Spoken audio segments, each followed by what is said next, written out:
Mga kapatid, taon-taon nating naririnig ang allocables at non-allocables sa national budget. Pero hanggang ngayon, hindi ito maipaliwanag ng malinaw sa taumbayan.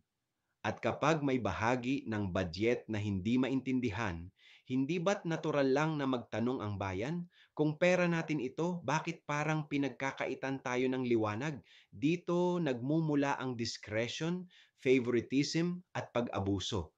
Tahimik naman ang mga nasa kapangyarihan, pero malinaw ang tanong, kung tunay na tapat ang proseso, bakit hindi nila kayang ipakita ang bawat sentimo? Mga kapatid, ang pera ng bayan ay hindi dapat naliligaw sa dilim. Ang tunay na paglilingkod ay ang pagharap sa katotohanan, hindi ang pagtatago sa likod ng jargon o teknikalidad.